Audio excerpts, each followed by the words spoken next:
नमो नमः। पूर्व में हमने वाच्य परिवर्तन को लेकर के अपनी इस करणी विद्या मंदिर उच्च माध्यमिक विद्यालय पोखरण की ऑनलाइन क्लास में हमने वो पूर्व में एक वीडियो अपलोड किया था। आज पुनः हम इस वाच्य परिवर्तन के भाग वो दूसरे को पढ़ने जा रहे हैं। पूर्व में हमने पढ़ा था कि जो वाच्य होते हैं वो 3 प्रकार के होते हैं, तीनों की अलग अलग परिभाषा और कुछ वो उदाहरण पढ़े थे। वैसे जो परीक्षा में जो सवाल आता है वो हमारे कर्तृवाची को कर्मवाची में बदलना और कर्मवाची को कर्तृवाची में, और कभी कभी वो भाववाची का भी उदाहरण आ जाता है। तो हमने पढ़ा था कर्तृवाची वो जिसमें वो कर्ता की प्रधानता हो और जैसा कर्ता वैसी क्रिया आती है। कर्मवाची में कर्मवाची के अंदर वो कर्म की प्रधानता रहती है और कर्मानुसार वो क्रिया आती है। और तीसरा भेद था भाववाची। तो भाववाच्य, भाव का मतलब ये होता है क्रिया, तो उसमें वो भाववाची में क्रिया की प्रधानता होती है और इसमें वो कर्म कार्य के पद का अभाव रहता है। तो आज हम वाच्य परिवर्तन के तहत कुछ वो उदाहरण वो कर्तृवाची के जिसको वो कर्मवाची में बदलेंगे और कुछ उदाहरण जिसको हम वो भाववाच्य में वो बदलेंगे। तो वीडियो को आप अच्छी तरह से देखें, लाइक करें और शेयर करें। तो आइए चलते हैं अपने इस पार्ट 2 की ओर। वाच्य परिवर्तन वो दूसरा भाग आज। वैसे ये 10वीं कक्षा में 3 नंबर का रहता है और रीट में भी जो वो 3rd ग्रेड की जो परीक्षा होती है रीट की, वहाँ पर भी वो 1-2 नंबर के वो सवाल वो आते हैं। चलिए आज हम पढ़ते हैं कुछ वो कर्तृवाच्य के उदाहरण हैं जिसको हम वो कर्मवाच्य में वो बदलेंगे। पहला उदाहरण है हमारे सामने, बालकः श्लोकम लिखति, अर्थात बालक श्लोक लिखता है। तो हमने ये पढ़ा था कि जब हम कर्तृवाच्य के वो वाक्यों को जब हम कर्मवाच्य में बदलेंगे तब क्या करना है, हमें करेंगे क्या। तो हमने ये पढ़ा था कि कर्तृवाच्य जो होते हैं वो कर्ता प्रधान होते हैं, जैसा कर्ता वैसी क्रिया। तो इस कर्तृवाच्य के वाक्य को जब हम कर्मवाच्य में बदलेंगे तो ये जो प्रथमा विभक्ति एकवचन का पद है, जैसा कर्ता प्रथमा विभक्ति एकवचन का कर्ता हो तो उसको तृतीया विभक्ति एकवचन में बदलेंगे।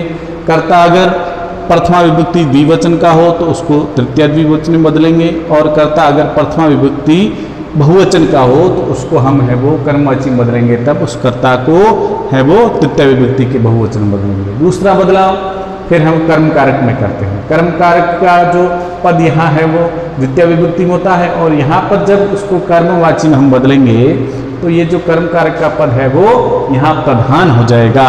प्रधान हो जाएगा से क्या मतलब, ये जो पद है द्वितीय विभक्ति का है और यहाँ पर वो जो पद है ये प्रथमा विभक्ति में हो जाएगा। प्रथमा विभक्ति यानी कर्ता बन जाएगी। क्यों? क्योंकि ये जो वो कर्मवाच्य है, कर्मवाच्य में वो कर्म की प्रधानता रहती है, और यहाँ पर जो क्रिया है वो इस वो कर्तानुसार है, जैसा कर्ता वैसी क्रिया। और यहाँ पर वो कर्म कारक का पद वो प्रधान हो जाएगा, और जो क्रिया का रूप है वो भी थोड़ा वो इसका बदला हुआ स्वरूप हमें वो देखने के लिए मिलेगा।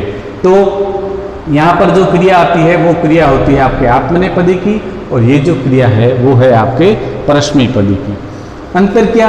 अंतर ये कि जो आत्मनेपदी होता है उस आत्मनेपदी किसी भी धातु को बदलने की क्या करते हैं, ये जो धातु होते हैं मूल धातु, उस मूल धातु के साथ य, और एक वचन में अते, द्विवचन में एते और बहुवचन में अंते जोड़ते हुए हम वो इस क्रिया का जो रूप है वो यहाँ वो बदलते हैं। चलिए इसका जो कर्मवाची होगा क्या होगा, बालकः की तृतीया विभक्ति होती है बालकेन, और श्लोकः जो पद है वो पुल्लिंग पद है, तो श्लोकम का हो जाएगा श्लोकः। देखिएगा, बालक का बालकेन, श्लोकः लिख्यते।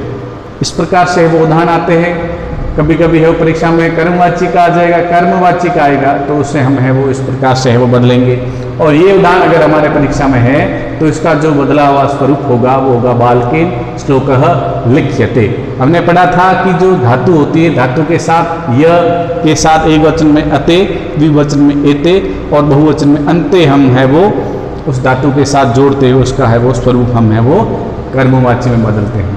तो बालकः श्लोकम लिखती, बालक श्लोक लिखता है, उसकी जो उसका कर्मवाची होगा वो होगा बालकेन श्लोकः लिख्यते, अर्थात बालक के द्वारा श्लोक लिखा जा रहा है। दूसरे उदाहरण की ओर चलते हैं। गीता पुस्तकानि पठन्ति, गीता अर्थात अनेक गीताएं, पुस्तकें पढ़ती है, इसका बदला हुआ स्वरूप होगा गीता आकारांत स्त्रीलिंग पद है, बालकः अकारांत पुल्लिंग पद है, तो गीता की जो तृतीय विभक्ति होगी, देखिएगा ये जो गीता पद है प्रथम विभक्ति का बहुवचन है, तो इसका तृतीय बहुवचन होगा गीताभिः, गीताभिः। और पुस्तकानि जो पद है वो नपुंसकलिंग है, तो इसका जो प्रथम विभक्ति का रूप होगा, नपुंसकलिंग पदों की प्रथमा और द्वितीय विभक्ति एक जैसी होती है, तो इसका जो यहाँ पर रूप होगा वो भी पुस्तकानि ही होगा। क्यों? क्योंकि प्रथमा और द्वितीय विभक्ति एक जैसी होती है। तो गीता पुस्तकानि पठन्ति का जो कर्मवाची होगा वो होगा गीताभिः पुस्तकानि पठ्यन्ते। अगला उदाहरण है सह गीतम गायति, वह गीत गाता है, इसका जो कर्मवाची होगा वो होगा तेन गीतम गीयते। अग्रे उदाहरणमस्ति अस्माकं किम यथा ते नराः नगरम गच्छन्ति, वे सब मनुष्य या नर नगर को जाते हैं या नगर जा रहे हैं। इसका जो देखिएगा सर्वनाम कर्ता भी है और संज्ञा कर्ता भी है, इसमें है वो दो प्रकार के कर्ता है, संज्ञा और सर्वनाम कर्ता। तो इसको जब हम कर्मवाची में बदलेंगे तो इसका जो बदला हुआ स्वरूप होगा देखिएगा सर्वनाम है, सह तऊ ते। वैसे ते स्त्रीलिंग का है वो द्विवचन ते होता है, लेकिन पुल्लिंग के अंदर ते है वो बहुवचन होता है, स्त्रीलिंग में ते है वो द्विवचन होता है। ते नराहा, तो तई नरई सर्वनाम करता और है वो संज्ञा भी करता। तो तई नरई नगरम, नगरम पद है वो नपुंसकलिंग होता है और गच्छन्ति के स्थान पर हो जाएगा गम्यते। क्यों? क्योंकि है वो यहाँ पर कर्म कारक का पद प्रधान हो जाएगा और कर्म कारक का जो पद है वो आपके एक वचन का है, तो इसका जो कर्मवाची होगा वो होगा तई नरे नगरम गम्यते। अग्रे उदाहरणमस्ति तम पत्रम पठसि, अस्य उदाहरणस्य कर्मवाच्ये रूपम भविष्यति त्वया पत्रम पठ्यते। अस्य रूपम किम परिवर्तनम, रूपमस्ति कर्मवाच्ये त्वया पत्रम पठ्यते, अर्थात तुम्हारे द्वारा पत्र पढ़ा जा रहा है। अगला उदाहरण है कर्तृवाची का, कर्ता प्रधान, जैसा कर्ता वैसी क्रिया। हमने है वो आपके सामने जो चार उदाहरण है बालकः से लेकर के यहाँ तक, ये जो उदाहरण प्रथम पुरुष के हैं और आगे जो मैं आपके सामने उदाहरण लिखा रहा हूँ ये दो आपके मध्यम पुरुष के होंगे, एक और मध्यम पुरुष का होगा और तीन है वो उदाहरण आपके उत्तम पुरुष में होंगे। तो युवाम जैसा करता वैसी क्रिया, युवाम गच्छतः मध्यम पुरुष होता है, गम धातु का गच्छसि, गच्छतः और गच्छथ। तो युवाम गृहम गच्छत, तुम दोनों घर जाते हो या तुम दोनों घर जा रहे हो, इसका जो बदला हुआ स्वरूप होगा वो होगा युवाभ्याम गृहम गम्यते, युवाभ्याम गृहम गम्यते। अग्रे उदाहरणमस्ति किम युयम मंदिरम गच्छथ, तुम सब मंदिर जाते हो। अस्य उदाहरणस्य कर्मवाच्ये रूपम भविष्यति यत् युयम इति पदस्य तृतीया विभक्ति बहुवचनम किम भविष्यति युष्माभिः, मंदिरम पदम अस्ति नपुंसकलिंगम, तर्हि अस्य पदे कोऽपि परिवर्तनं न भविष्यति। और अस्य रूपस्य मूल धातु अस्ति गम, गम इति धातु पश्चात य सार्धम यते एक वचने द्विवचने एते और बहुवचने अन्ते अस्य प्रकारस्य रूपम भविष्यति। तर्हि अस्य उदाहरणस्य रूपं किम् अस्ति,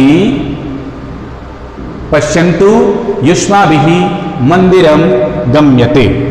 अग्रे उदाहरणं किम, अहम पाठम लिखामि, मैं पाठ लिखता हूँ।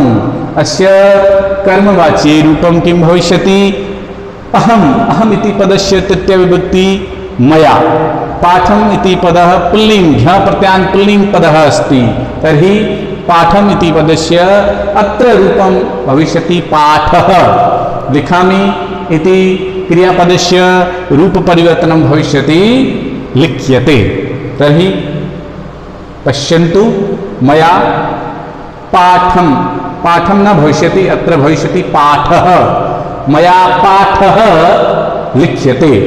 अग्रे आवाम दूरदर्शनम पश्यावह, हम दोनों दूरदर्शन देखते हैं। अस्य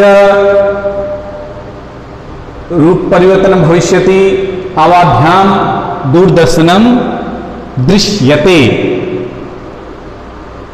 किमर्थम, पश्यावह इति मूल धातु अस्मिन् क्रियापदे मूल धातु अस्ति दृश् मूल धातु अस्ति, तर्हि दृश् धातु पश्चात् य अते इति दृश्यते। तर्हि आवाम दूरदर्शनम पश्यावह कर्तृवाच्यस्य उदाहरणमस्ति, तर्हि कर्मवाच्ये रूप परिवर्तनं भविष्यति आवाभ्यां दूरदर्शनं दृश्यते। अग्रे वयं नृत्यं कुर्मः, हम सब नृत्य करते हैं। अस्य वाक्यस्य कर्मवाच्ये रूप परिवर्तनं भविष्यति किम, अस्माभिः नृत्यं क्रियते। किमर्थम इति कुर्मः पदे धातु अस्ति क्री, क्री धातु, तर्हि रूप परिवर्तनं भविष्यति अस्माभिः नृत्यं क्रियते। तो ये तो हमारे उदाहरण थे कर्तृवाच्य को कर्मवाच्य में बदलना, जो परीक्षा में हमारे रीट में भी आता है। ऐसे है वो जो संस्कृत में है वो द्वितीय श्रेणी के लिए जो तैयारी करते हैं वहाँ पर भी ये टॉपिक रहता है, वहाँ पर भी है वो वाच्य परिवर्तन होता है आपके, और रीट में भी है वो 1-2 नंबर के सवाल है वो हर बार आपसे पूछे जाते हैं। तो यहाँ कोई चीज़ आपको समझ में नहीं आए तो आप कमेंट करके है वो हमें बता सकते हैं। हो सकता है मैंने थोड़ी है वो संस्कृत में आपसे वार्तालाप की है, कोई चीज़ समझ में नहीं आए तो आप कमेंट करके है वो बता सकते हैं। अब आगे जो हम पढ़ने जा रहे हैं कर्तृवाच्य को है वो भाववाच्य में बदलेंगे। भाववाच्य हमने पढ़ा था जहां पर है वो भाव अर्थात क्रिया की प्रधानता हो, और क्रिया यहाँ पर सदैव है वो एक वचन की रहती है। कर्ता भली तृतीया बहुवचन का आ जाए, द्विवचन का आ जाए, लेकिन यहाँ जो क्रिया होती है वो सदैव एक वचन की रहती है। चलिए यहाँ पर है वो हम कुछ उदाहरण पढ़ते हैं और कर्तृवाच्य को है वो वाक्यों को है वो भाववाच्य में बदलने का है वो प्रयास करेंगे हम। पहला उदाहरण है हमारे सामने,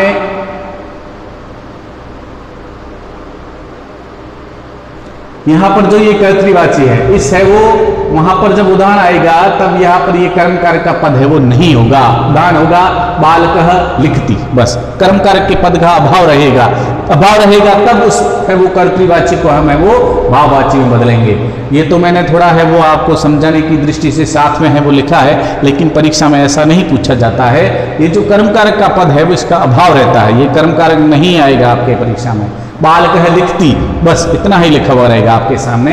तब उसका जो भाववाच्य होगा बालकः की तृतीया होगी बालकेन, और लिख धातु का हो जाएगा लिख्यते, बालकेन लिख्यते।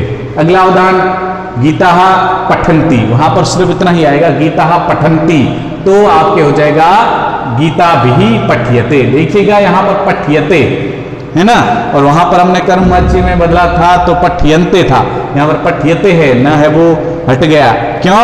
क्योंकि हमने पढ़ा था कि भाववाच्य के अंदर जो क्रिया होती है वो सदैव एक वचन की आती है। तो गीताभिः पठ्यते। अगला उदाहरण है सह गीतम गायति, ये तो है वो ऐसा आएगा तो उसको हम कर्मवाच्य में बदलना पड़ेगा, उसको है वो भाववाच्य में नहीं बदल सकते, तो उसमें कर्म कारक का पद है वो नहीं होगा, तो सह गायति ऐसा आपके सामने आएगा। तो इसका जो बदला हुआ स्वरूप होगा वो होगा तेन गीयते। अगले ते नराः गच्छन्ति, इस प्रकार का उदाहरण आएगा, वहां पर भी है वो कर्म कारक नहीं होगा, तो हो जाएगा तई नरई गम्यते, गम्यन्ते नहीं होगा गम्यते होगा, है वो ध्यान करना। अग्रे त्वम पत्रम पठसि, है वो ये कर्तृवाची, इसको हम वो कर्म प्रधान जब करेंगे, इसको कर्मवाची में बदलेंगे तब है वो इस प्रकार का उदाहरण रहेगा। लेकिन ऐसा कर्तृवाची का जिसमें कर्म कारक नहीं होगा उसको भाववाची में बदलेंगे तब आएगा त्वम पठसी, तो होगा इसका भाववाची रूप होगा त्वया पठ्यते। तो आज बस इतना ही। नेक्स्ट वीडियो में हम है वो प्रत्यय प्रकरण को लेकर के कुछ है वो वीडियो अपलोड करेंगे। तो इस वीडियो को अच्छी तरह से आप समझें, जानें, और कोई चीज़ समझ में आपको नहीं आई है तो आपको है वो कमेंट के माध्यम से हमें वो अवश्य बताएं। जय हिंद, जय तु संस्कृतम, जय तु भारतम।